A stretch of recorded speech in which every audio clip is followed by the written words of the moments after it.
वसवसा असल में इंसान को घेरता है। फ़लसफ़ा इस्लामी इस बात को साबित करता है कि इंसान जो कुछ बाहर देखता है वो दर हकीकत बातिन में देख रहा है। जैसा बाहर है वैसा ही कामिलन उसे नज़र नहीं आता, जैसा उसको उसके आज़ा और कुव्वा दिखाते हैं वैसा उसको नज़र आता है। लिहाजा इंसान कुल का कुल अपने वजूद के अंदर से मरबूत है। शर का आगाज़ इंसान के लिए बातिन से होता है।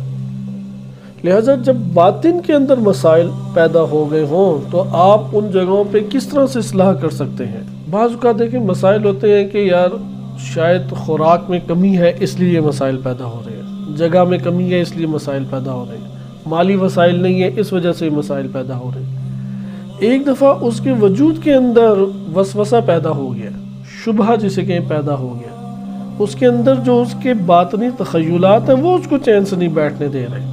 आप उसके बातिन के अंदर कैसे रसाई पैदा करेंगे?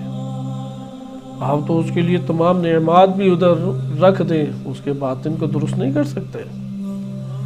लिहाजा बातिन के अंदर जब शर बरपा हो तो वो शर कभी भी दूर नहीं हो सकता जब तक वो अपने बातिन की इस्लाह ना करे।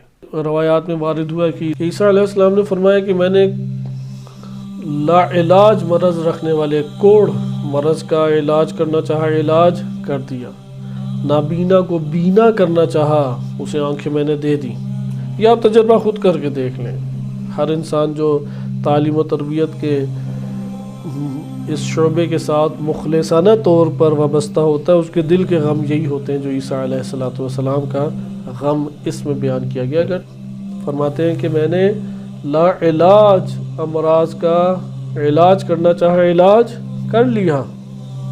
मैंने नाबीना को बीना करना चाहा, कर लिया। मैंने मुर्दे को जिंदा करना चाहा, कर लिया। लेकिन ये जो अहमक नादान दिल, टेढ़ा दिल लिए हुए है, इसको सीधी राह पे लाने की कोशिश की तो इसमें नाकाम हो गया। ये काम नहीं कर सका मैं, क्योंकि ये मोजज़ों से नहीं होगा। ये रोज़ा इमाम आइमा अलैहिस्सलाम पे पास उसे बांध के आ जाए, उसका दिल टेढ़ा दिल ठीक नहीं हो जाएगा। वो सारी मुद्दत अंबिया व आइमा अलैहिस्सलाम के साथ बैठा रहे, उसका दिल ठीक नहीं होगा। वो अपने नफ्स के अंदर अगर अपनी इस्लाह को बर्पा करे तो उसके वजूद में हो जाएगा। अपने नफ्स से मुखातिब हो, अपने नफ्स को यहाँ पे सरजनिश करे। नफ्स लव्वामा बच जाता है, नफ्स हमारा डूब जाता है। कुरान की वाज़ेह आयत है, यूसुफ अलैहिस्सलाम ने कहा, यूसुफ अलैहिस्सलाम ने, वो तो किसी फहरिस्त में ही नहीं है ना, कहा कि ये नफ्स तो उकसाता है। जब ये नफ्स उकसाता है तो इस नफ्स के ऊपर किस तरह काबू पाया जाए? तो कहा कि कोई नहीं पा सके इल्ला मा रहिमा रब्बी।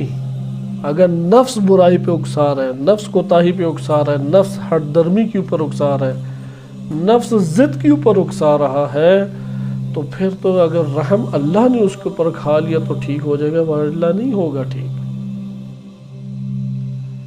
लिहाजा बातिन के अंदर जब शर बरपा हो तो वो शर कभी भी दूर नहीं हो सकता। वो अपने नफ्स के अंदर अगर अपनी इस्लाह को बर्पा करे तो उसके वजूद से हो जाएगा, क्योंकि ये मोजज़ों से नहीं होगा।